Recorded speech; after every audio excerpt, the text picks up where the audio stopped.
You're quickly becoming a minority of one of the few. And so your yes is so important because we kind of took God for granted in our country. And as we took God for granted, we took his gifts for granted. But I think we're going to soon learn, I hope not the hard way, all the gifts that God brought us. Because as we try to push him out of our lives, it's not that he's going to be there punishing us. It's just going to be the absence of his presence. And the absence of his presence is not going to be good. And so I would argue that you have this incredibly important mission. But you can't accomplish this mission without the Holy Spirit. And so I would argue this confirmation is really important. And if you're tempted to think that confirmation is kind of like Catholic graduation, I was baptized, First Communion, confirmation, then I'm done, that's not what confirmation is. Confirmation we might call Catholic commissioning. Like when an officer is commissioned in the army with a mission, a lifelong mission, to be a saint. It's a critical mission. Only you can accomplish this mission. There's a story that's being written right now in each of your lives. Your yes and your no, like my yeses and my nos, are part of that story. God is merciful. He's always inviting us to begin again. Super important mission. Each of you have it. And so with that now, we're going to cover some of the specific details of our confirmation program. This is our training. This is how we continue to get ready to receive the great gift of the Spirit, to allow God to strengthen us to accomplish our mission. So with that, I will invite Mrs. Sakura to come back and to talk to us about our details.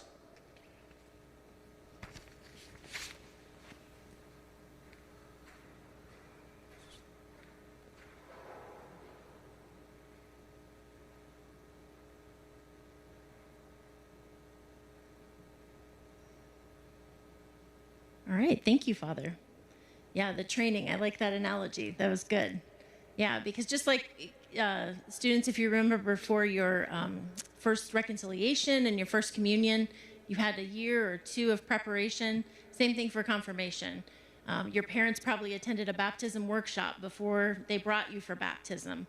They were prepared before they were married in the church. There's always some element of formation or training that takes place before these sacraments because they are so important and we need to be ready for that. So what we'll talk about tonight is kind of the nuts and bolts of what's going to happen. So parents, if you remember in the letter that I sent to you about a month ago, one of the first sentences in the first paragraph was that these dates are subject to change. And sure enough, something has already changed that's in the packet that's in front of you. These were printed before Christmas. So I'm going to kind of go in chronological order of what's coming up next after tonight. So that's kind of how I'm going to be following that.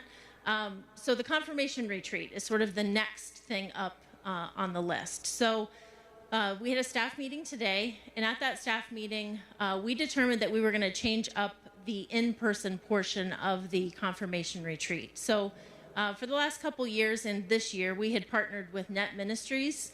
Some of you might be familiar with them. There's information in the packet. You can Google them if you're at home until you get that. But they're a wonderful organization that trains young people, missionaries that go out and put retreats on all around the country.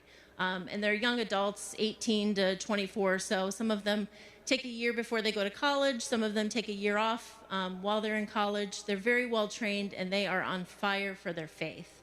And they love putting these retreats on. They're fantastic. So unfortunately, we've decided because they travel around the country and we have these various travel advisories that are going on, and we can't guarantee that they can quarantine for 14 days before coming here, we're not going to have them come in person to do our retreats. So they will still do the virtual retreats. We have 3 of those lined up, so those will be led by Net Ministries. But the in-person retreat, Again, we just decided this today, so I have some details to work out with that. But that's going to be run by the St. Paul staff, clergy, volunteers that we have here at St. Paul. So it will be no less of people that are on fire for their faith, but it'll just be a little bit different. So I think it'll be a really good experience. We have some great ideas, and I will be getting information out to you on that as soon as I can. We're hoping to choose or have one in-person retreat, at least initially, and still have it on one of those days. We're right now looking at that Sunday, January 31st. So if you're looking at an in-person retreat, at least as of right now, that's the kind of first date we're looking at. But then we have 3 virtual retreats as well. If we need to add another in-person, we can look at doing that as well. So I just kind of wanted to give you a heads up that that's different than what's in the information that you're either looking at tonight or you will be getting in the mail. I hope to have a sign-up genius, because you will get to choose the format of your retreat and the day and time of your retreat through a sign-up genius. And I'm hoping to send that out to you next week as soon as we can work out the details of these in-person portions. So be watching for that in your email. That will come out to you next week, hopefully. So there will be some number restrictions on those. We're probably looking at, for the in-person, since we have so many virtual options, probably at around 90 for the in-person. Again, if that's wildly popular, we could look at adding a second one. Each of the virtual retreats can take up to 50 students. So we have more than enough spots for everybody. I think we have 167 candidates for confirmation this year, so we should be able to accommodate everybody. And again, that confirmation retreat is just an important part of that process of opening yourself up to receive these the graces in the sacrament. So that is on the confirmation retreat. So more to come on that. There's no additional cost on that. That's all part of the tuition. Sometimes we get that question. If you choose the in-person, it will probably be about 4 hours, and we are not going to include a meal this year. Sometimes we've done that in the past, but obviously to eat, you have to take a mask off, and we're just not going to take those extra risks. So, but we'll try to keep it. I know you growing 8th graders love to, eat every couple minutes. It seems like I've been there with kids of my own, but we'll try to keep it a little bit brief so that you won't starve while you're waiting in a way. But just know that that's the case. And then obviously, just like when you're in school, masks need to be worn. We will keep you socially distanced. We probably will have some small group breakouts, but you'll be with a small group of kids. And again, socially distanced, wearing masks, things like that. But again, more to come on that. And we'll use the Klinger Center and the church so that we'll have plenty of room to be able to spread out for that. So just watch for that email next week. And then as Father mentioned, the wonderful saints that we have around us. So part of your preparation is to choose a confirmation name or a saint, somebody, maybe you're going to choose somebody that they have a particular virtue that you want to grow in, or something, an attribute in their life that you really want to emulate. So that's kind of that process of choosing a saint. Some of the lessons that you'll be encountering over the next couple weeks will help you choose that, but you can research that on your own. I think that's a great resource that Father Wilson has there. Maybe I can send that out to you, the title of that book. Maybe look that up. There are a lot of great saint websites out there too. There are some saints out there that are not necessarily, we've heard of a couple that aren't necessarily acknowledged by the Catholic Church. So make sure it's a reputable site that you're looking at.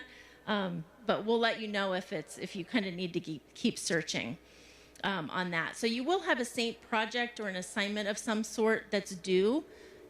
It might be a little different between PSR and the school. Due dates might be different. So I'm not going to talk specifics about that. That will come out through the school, through Mr. Pfeiffer, or it'll come out through me or your catechist through PSR in the weekly assignment. So just watch to research your saint, know about your saint, and choose a saint that is special to you. Choosing a sponsor is another thing that hopefully you've kind of started talking about that a little bit. So obviously parents, we serve an important role to our children, bringing them to baptism, making sure that they come to religious ed classes or to school for their religious education. But a sponsor is somebody that sort of walks the journey with you, kind of helps us as parents, but then helps you, students, grow in your faith. So maybe think about somebody that models the faith, somebody that's in your life now that that really models their faith, that lives their faith. Just be thinking about that. Now, it's always a good idea to choose a godparent as your sponsor if that still applies in your situation, because there's obviously a strong connection between baptism and confirmation, as Father Wilson talked about. But if that's not possible or not the direction you're going to go, that's okay. And again, there's a handout in the packet that is all about a sponsor. So you're welcome to read through there, discuss that together.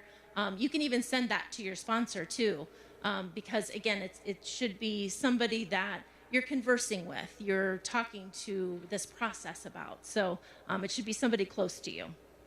Now, when it comes to the sponsor being physically at the confirmation masses, I'll get to that here in a minute when those are. Obviously, we're in COVID times. We went through this in the fall with the ones we rescheduled from last spring.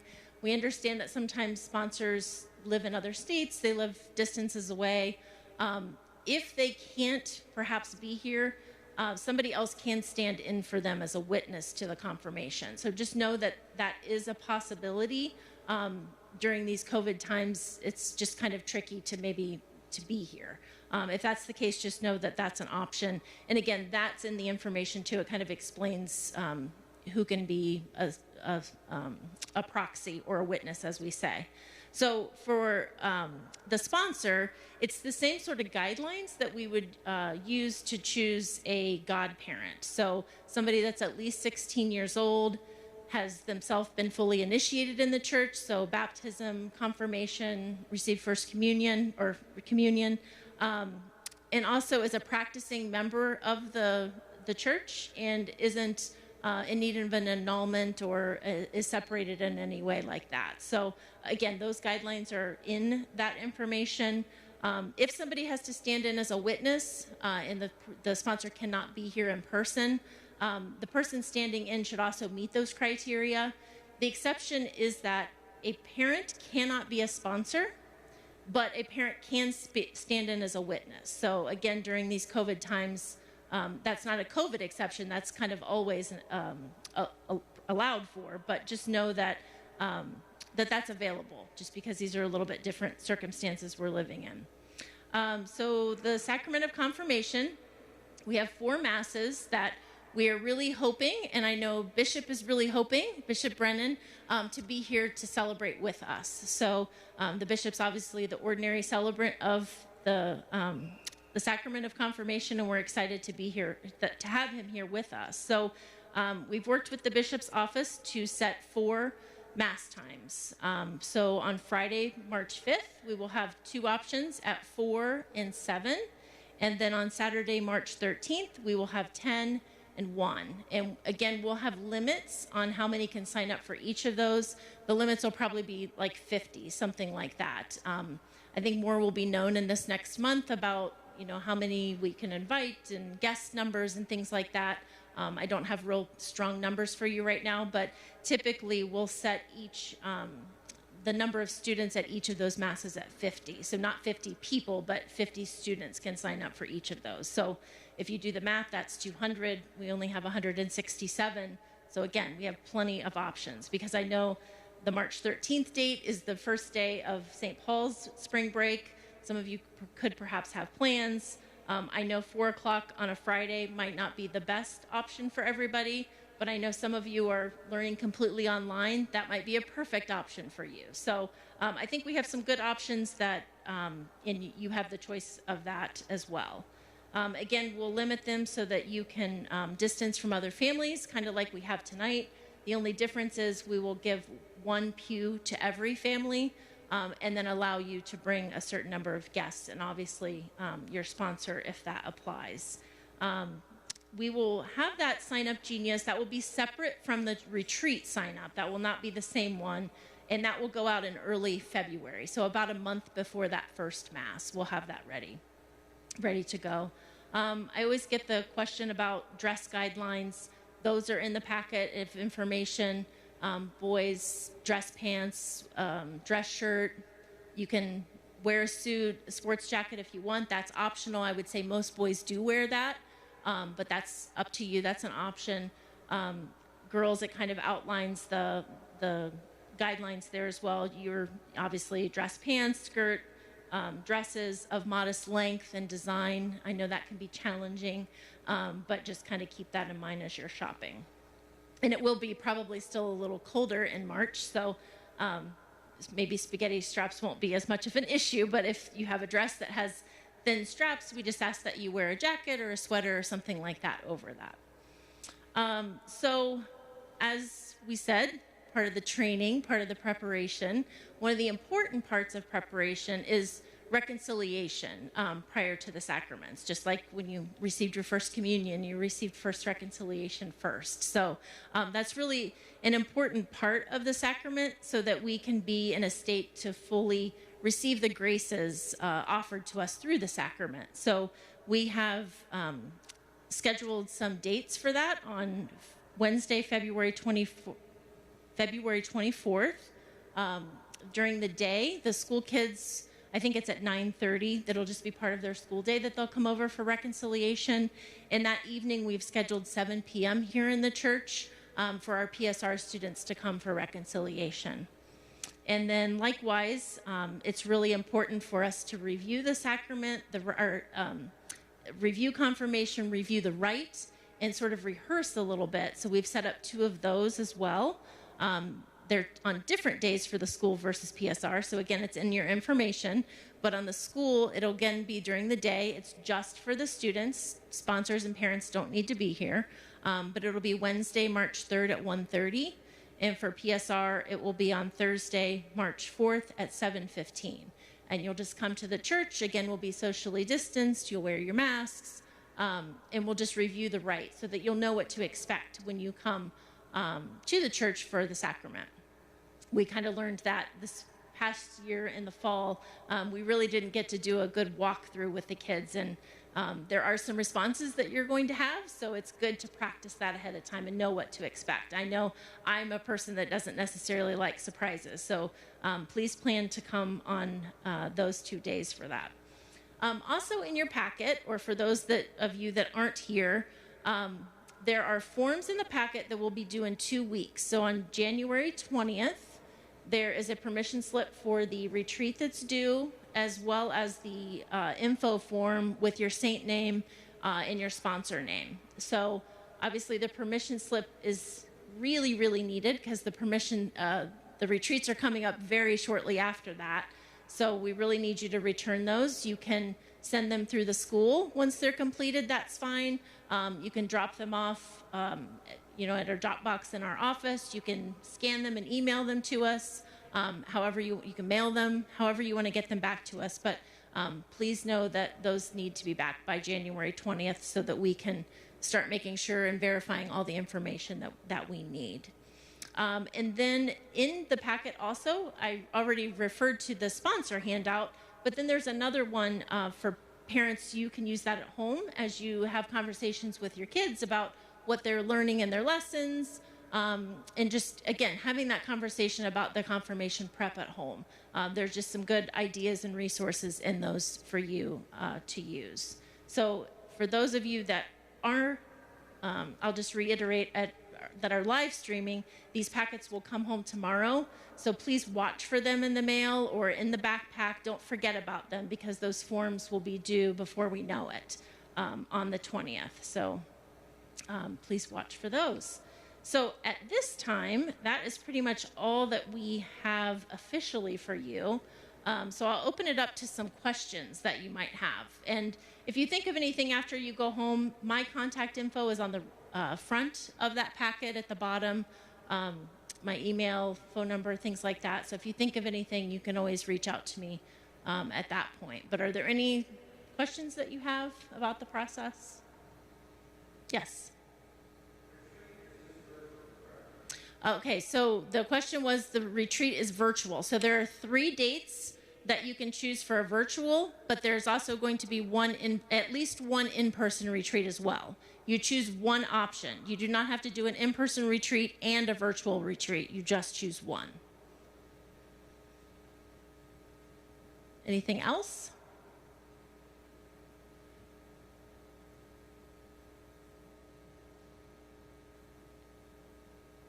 All right. I know Julie Dinan was monitoring the questions that were maybe coming in on live feed, but maybe we were having some technical issues with the live stream. Okay. But I think, does that get recorded even if it's not live streamed, hopefully? Okay, we'll find out. So hopefully, if anybody hears of anybody having difficulties with the live stream, if we get a recording of it, I will most certainly email that out to everybody. Otherwise, tell your friends what you've learned here tonight, please. So, all right, well, with that, if there aren't any other questions, I'll be around for a little while. Julie and Chris are in the back too, so if you have any other questions or think of anything, contact us or just let us know. But thank you for being here. Have a good night.